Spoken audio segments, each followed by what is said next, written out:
दूसरा तवारीख बाब नंबर 24। योआस रब के घर की मरम्मत करवाता है। योआस 7 साल की उम्र में बादशाह बना और यरूशलेम में उसकी हुकूमत का दौरानिया 40 साल था। उसकी माँ जिबिया बेरसबा की रहने वाली थी। यहोयदा की जीते जी योआस वो कुछ करता रहा जो रब को पसंद था। यहोयदा ने उसकी शादी 2 खवातीन से कराई जिनके बेटे बेटियां पैदा हुए। कुछ देर के बाद योआस ने रब के घर की मरम्मत कराने का फैसला किया। इमामों और लावियों को अपने पास बुलाकर उसने उन्हें हुक्म दिया, यहूदा के शहरों में से गुजरकर तमाम लोगों से पैसे जमा करें ताकि आप साल ब साल अपने खुदा के घर की मरम्मत करवाएं। अब जाकर जल्दी करें। लेकिन लावियों ने बड़ी देर लगाई। तब बादशाह ने इमाम अज़म यहोयदा को बुलाकर पूछा, आपने लावियों से मुतालबा क्यों नहीं किया कि वो यहूदा के शहरों और यरूशलेम से रब के घर की मरम्मत के पैसे जमा करें?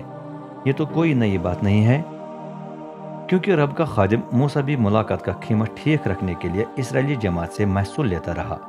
आपको खुद मालूम है कि उस बेदीन औरत अतलिया ने अपने पैरोकारों के साथ रब के घर में नकब लगाकर रब के लिए मखसूस हदिये छीन लिए और बाल के अपने बुतों की खिदमत के लिए इस्तेमाल किए थे। बादशाह के हुक्म पर एक संदूक बनवाया गया जो बाहर रब के घर के सहन के दरवाजे पर रखा गया। पूरे यहूदा और यरूशलेम में ऐलान किया गया कि रब के लिए वो महसूल अदा किया जाए जिसका खुदा के खादिम मूसा ने रेगिस्तान में इसराइलियों से मुतालबा किया था। ये सुनकर तमाम रहनुमा बल्कि पूरी कौम खुश हुई। अपने हदिये रब के घर के पास लाकर वो इन्हें संदूक में डालते रहे। जब कभी वो भर जाता तो लावी उसे उठाकर बादशाह के अफसरों के पास ले जाते। अगर उसमें वाकई बहुत पैसे होते तो बादशाह का मीर मुंशी और इमाम आजम का एक अफसर आकर उसे खाली कर देते, फिर लावी उसे उसकी जगह वापस रख देते थे। यह सिलसिला रोजाना जारी रहा और आखिरकार बहुत बड़ी रकम जमा हो गई। बादशाह और यहोयदा ये पैसे उन ठेकेदारों को दिया करते थे जो रब के घर की मरम्मत करवाते थे। ये पैसे पत्थर तराशने वालों, बढ़इयों और उन कारीगरों की उजरत के लिए सरफ हुए जो लोहे और पीतल का काम करते थे। रब के घर की मरम्मत के निगरानों ने मेहनत से काम किया और उनके जेर निगरानी तरक्की होती गई। आखिर में रब के घर की हालत पहले जैसी हो गई थी, बल्कि उन्होंने उसे मजीद मजबूत बना दिया। काम के इख्तिताम पर ठेकेदार बाकी पैसे योआस बादशाह और यहोयदा के पास लाए। इनसे उन्होंने रब के घर की खदमत के लिए दरकार प्याले, सोने और चांदी के बर्तन और दीगर कई चीजें जो कुर्बानियां चढ़ाने के लिए इस्तेमाल होती थी बनवाए। यहोयदा के जीते जी रब के घर में बाकायदगी से बसम होने वाली कुर्बानियां पेश की जाती रहीं। यहोयदा निहायत बूढ़ा हो गया। 130 साल की उम्र में वो फौत हुआ। उसे यरूशलेम के उस हिस्से में शाही कब्रिस्तान में दफनाया गया जो दाऊद का शहर कहलाता है, क्योंकि उसने इसराइल में खुदा और उसके घर की अच्छी खिदमत की थी। योआस बादशाह रब को तरक करता है। यहोयदा की मौत के बाद यहूदा के बुजुर्ग योआस के पास आकर मुंह के बिल झुक गए। उस वक्त से वो उनके मशवरों पर अमल करने लगा। इसका एक नतीजा ये निकला कि वो उनके साथ मिलकर रब अपने बाप के खुदा के घर को छोड़कर यसीरत देवी के खम्भों और बुतों की पूजा करने लगा। इस गुनाह की वजह से खुदा का गजब यहूदा और यरूशलेम पर नाजिल हुआ। उसने अपने नबियों को लोगों के पास भेजा ताकि वो उन्हें समझाकर रब के पास वापस लाए, लेकिन कोई भी उनकी बात सुनने के लिए तैयार न हुआ।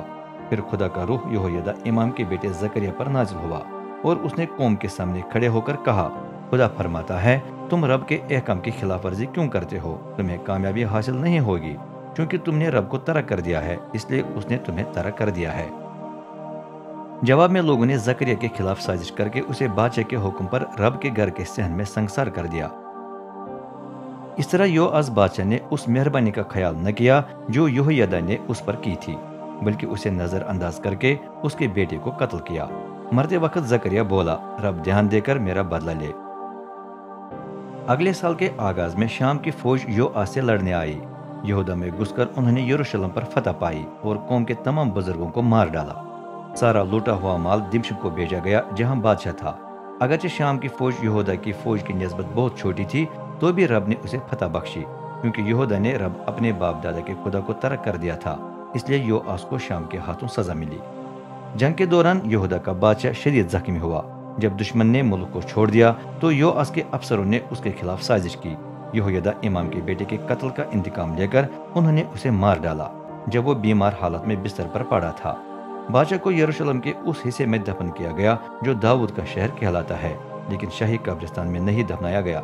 साजिश करने वालों के नाम जबद और यहोजबद थे। पहले की माँ सिमात अमोनी थी, जबकि दूसरे की माँ सिमरीत मोआबी थी।